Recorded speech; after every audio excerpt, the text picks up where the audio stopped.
UMKM kalau pembina yang objek yang dibina tidak ada pernah yang naik kelas. Dan posisi dari tahun ke tahun statistiknya berhenti di situ. Sampai 3 bulan ini realisasinya berapa persen? Nggak ada 6%. Jadi begini, selalu semua data semua kan menyampaikan bahwa 99% perekonomian kita ini adalah kontribusi dari UMKM. Bayangkan, kalau memang ini adalah 99%, 99% itu bukan pelengkap penderita dong. Bukan objek dong. Tapi 99% itu berarti subjek gitu, subjek utama, the most power di dalam perekonomian kita. Jadi kalau pemahaman ini masih menjadi sekali lagi retorika dan nggak serius, ya kita tidak akan melakukan satu transformasi apapun di dalam perekonomian kita. Itu satu hal. Nah, kedua, sekarang menjadi most problem itu apa? Jadi kalau kita mau menyelesaikan persoalan, mestinya kan tahu persis dulu. Jadi kalau misalnya ada anak kita merengek dan sebagainya, ini kan problem yang mereka persoalkan itu apa? Nah, sehingga ketika kita benar-benar mampu memetakan persoalan, itulah yang nanti akan mencukupi atau menjadi solusi dari persoalan-persoalan yang dihadapi oleh UMKM kita. Jadi kalau tadi dijelaskan ya dari program pemulihan ekonomi nasional untuk PEN untuk UMKM ada 6 skema seperti yang tadi juga disampaikan oleh Bu Visi ya. Ada subsidi bunga, ada penempatan dana untuk restrukturisasi dan juga belanja IJP, ada penjaminan, ada juga relaksasi untuk pajak final dan pembiayaan melalui LPDP. Jadi artinya apa yang menjadi skema itu kan yang dipikirkan oleh pemerintah. Padahal kita tahu persis berapa sih UMKM kita yang mampu mengakses permodalan. Tidak ada 20%.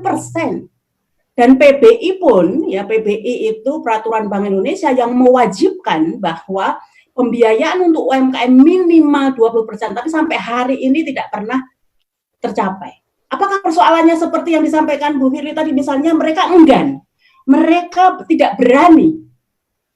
Halo, rasional gitu kan. Jadi kalau usaha itu bisa dibiayai dengan biaya yang lebih efisien, tidak mungkin para pelaku UMKM itu mengambil bunga yang jauh lebih tinggi, bahkan berani mengambil dari rentenir gitu kan, atau yang sekarang mungkin di pasar-pasar bahkan bunganya per hari dia ngambil 1 juta pagi, belum sampai rumah dia harus menyetor 1 juta 100, 1 juta 200, berapa persen itu suku bunganya. Jadi itu pertama ya, mengapa mereka tidak bisa mengakses permodalan?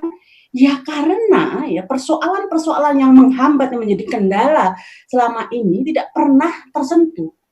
Ya, tidak pernah tersentuh bagaimana menyelesaikan fenomena mereka yang nggak bisa bikin administrasi keuangan, bagaimana menyelesaikan mereka untuk menyiasati agunan, walaupun sekarang beberapa bank termasuk misalnya Bank BRI ya, mestinya kalau Mas Randi ada bisa cerita banyak karena dulu Mas Randi di BRI gitu kan.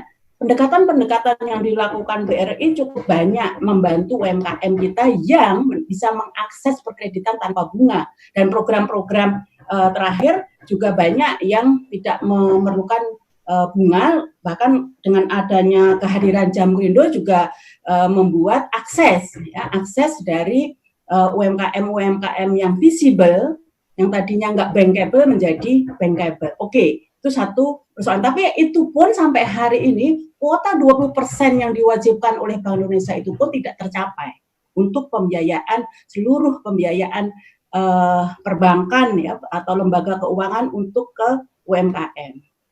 Nah, kedua adalah tadi UMKM kita nggak naik kelas.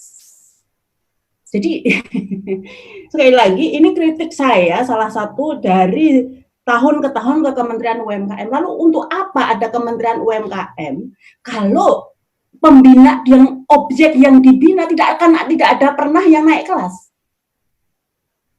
Ya, jadi untuk apa gitu loh? Kalau ini kan kementerian yang mengurusi UMKM. Lalu untuk apa diurus kalau tidak ada yang pernah naik kelas?